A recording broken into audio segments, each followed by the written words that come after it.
Mes chers amis de Café Évangile, comme une grande foule se rassemblait et que de chaque ville on venait vers Jésus, il dit dans une parabole, « Le semeur sortit pour semer la semence, et comme il semait, il en tomba au bord du chemin.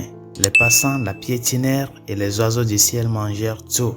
Il en tomba aussi dans les pierres, elle poussa et elle sécha parce qu'elle n'avait pas d'humidité. Il en tomba aussi au milieu des ronces, et les ronces en poussant avec elle l'étouffèrent.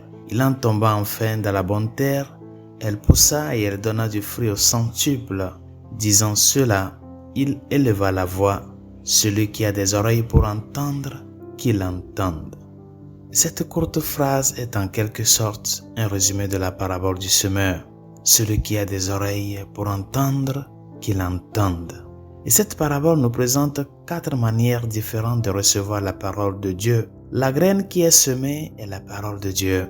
Les 4 catégories de personnes sont comparées à une semence semée sur un chemin, dans un terrain rocailleux, parmi les épines et dans une bonne terre. En regardant ces catégories de personnes, bien chers amis, où te situes-tu? Il est fort probable que ceux qui prient quotidiennement et essaient de suivre notre Seigneur se trouvent dans l'une des 2 dernières catégories. Notez que pour ceux qui sont comme la graine semée dans les épines et ceux qui sont semés dans un sol riche, du fruit naît de la parole de Dieu.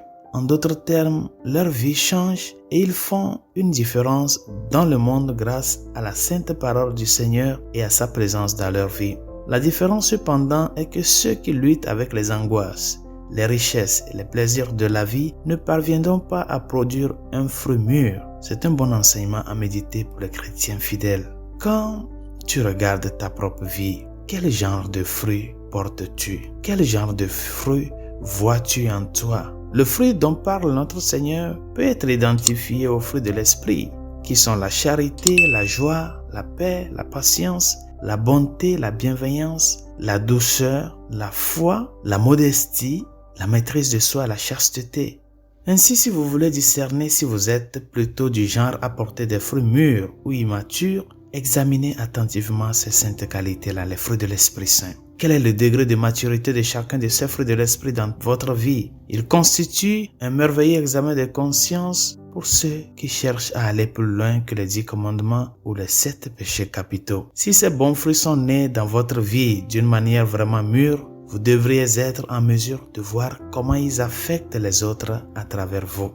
Par exemple, comment votre bonté, votre patience, votre foi et votre maîtrise de soi ont-elles aidé les autres dans leur marche chrétienne? Et c'est cette méditation, c'est cet examen de conscience que nous sommes appelés à faire. Parce qu'il ne suffit pas seulement de porter du fruit, il faut que les fruits soient de bons fruits et des fruits que le Seigneur espère dans notre vie. Résolution de ce jour. La lettre de Saint Paul aux Galates nous parle des fruits de l'Esprit Saint comme nous l'avons mentionné. Réfléchis à ces fruits de l'Esprit Saint là que nous avons mentionnés dans la méditation. Et comment est ta vie par rapport à ces fruits-là? La bonté, la douceur, la patience, la bienveillance, la modestie, la maîtrise de soi. Évalue ta vie par rapport à chacun de ces fruits-là. Où en es-tu? Remercie le Seigneur pour les fruits que tu vois déjà et demande-lui de te donner la force de ne pas te décourager au moment où les difficultés de la vie ne t'amènent pas à donner tel ou tel fruit. Et travaille pour leur croissance. Travaille pour la croissance de ces fruits-là que tu portes. Et cherche à être cette terre vraiment riche afin que le Seigneur puisse effectivement, à travers toi et en toi, faire produire de bons fruits. Bonne journée. Dieu vous bénisse.